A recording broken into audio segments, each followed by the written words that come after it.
Veik og sterk sagnorð, hugtök til að glósa.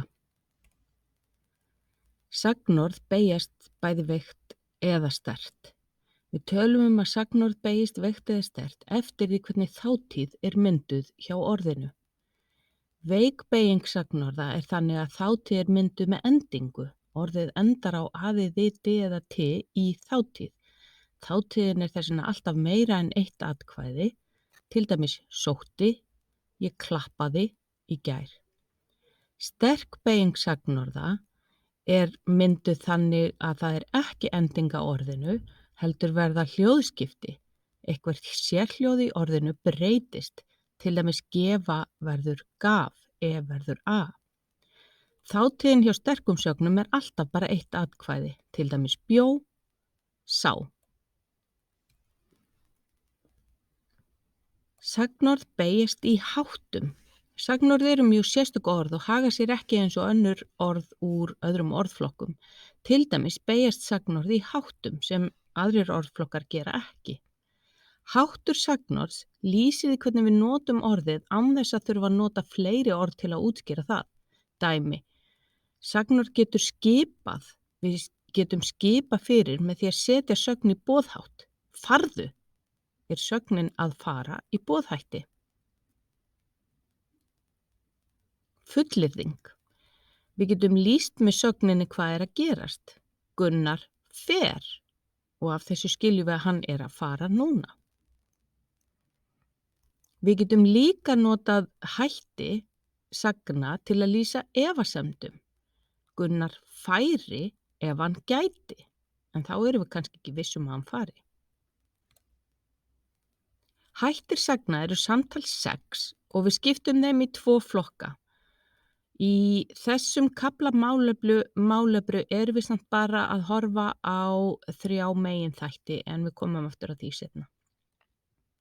Persónuhættir eru 3, framsöguháttur, til dæmis ég kem, við komum, viðtengingarháttur, þótt ég komi eða kæmi, og boðhátturinn, komdu, komið. Sagnorð í persónuháttum beygjast eftir persónu og tölu fallorðin sem stendur fyrir framan eða með sagnorðinu. Fallhættirnir hins vegar beygjast ekki með þessum persónum og tölum. Þau standa alltaf eins. Nafnháttur er fallháttur, að koma, lýsingarháttur nútíðar er fallháttur og endar alltaf á andi og lýsingarháttur þátíðar er alltaf samsett sögn, þar að segja það er hjálparorð með. Ég hef komið. Komið er þá í lýsingarhætti þátíðar. Framsöguhátturinn, ef við skoðum hann aðeins betur, við notum hann mjög mikið. Við notum hann til að fullyrða eða spyrja beinna spurninga. Við notum framsöguhátt bæði í nútíð og þátíð og dæmin sjáu þið hérna á glærunni. Ég fer út, fer ég út. Þið sjáu að sögnin lítur alveg eins út hvort sem hún er í fullyrðingu eða spurningu. Þeir fóru út, fóru þeir út. Þetta eru sagnorð í framsöguhætti.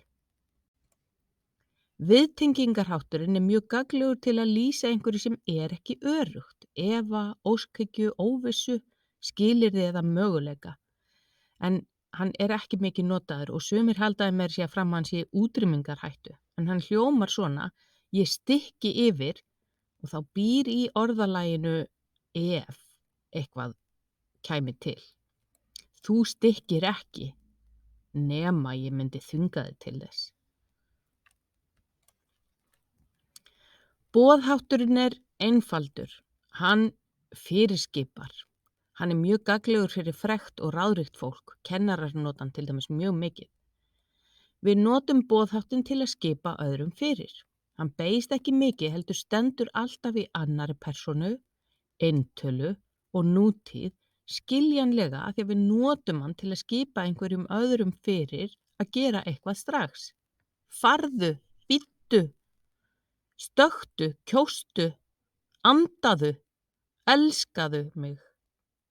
Er allt dæmi sagnir í boðhætti. Hér er yfirlit helstu skammstafanir sem þú þarft að nota í æfingunum í þessum kafla og ef þú vilt lesa meira efnið þá bendum við á málvísi, Máli.is og aðrar kennslubækur í málfræði. Og að lokum er hér heimildaskrá og ég þakka sérstaklega Guðrúnu Kvaran fyrir skýra grein muninn á málsháttum og orðatiltækjum.